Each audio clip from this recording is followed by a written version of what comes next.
Good day everyone! Welcome sa episode 5 ng Backstage Pass with Itchy Crew. Today is Equipment Maintenance Day. Siyempre di naman pwede na laging ginagamit lang ang mga equipment ng banda. At ilang gigs na rin ang napagdaanan ng mga gamit nila. Like yung ibang venues maalikabok, maputik, yung mga dadaanan di maiwasan na madumihan yung mga cases. Kaya ito, nagbibigay kami ng time para sa preventive maintenance sa mga gamit. We check all the cables kung okay pa. We pull apart ang mga pedal boards para ma-check thoroughly yung mga kasingit-singitan at malinisan. We use contact cleaner na pang-electronics para linisin ang mga effects pedals and other electronic devices na ginagamit ng band during the show.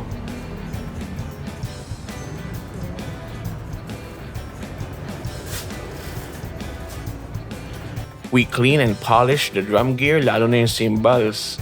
Di yan titigilan ni Nogi hanggang di yan makintab. Wow! Yun no, kintab yarn.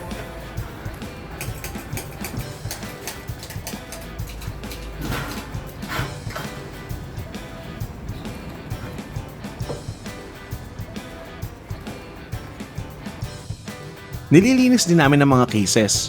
At chine-check kung may damages na like kung may punit ba, baka faulty na yung mga zippers, things like that. And kung kaya naman namin i-repair ay ayusin naman agad-agad. Pati pag-restring ng mga guitars, ginagawa na rin kung kinakailangan.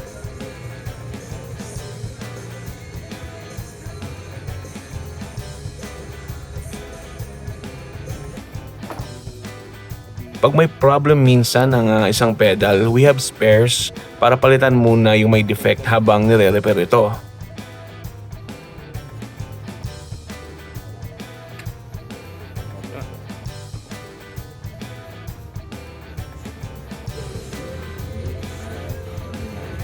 Siyempre, pagkakabit, kailangan testingin kung okay, kung gumagana.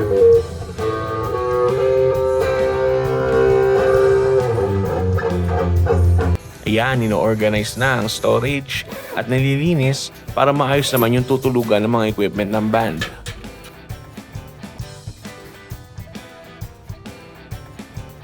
Ayos! Ready na sa mga susunod na bakbakan gigs. Maraming salamat sa panonood. Till next gig!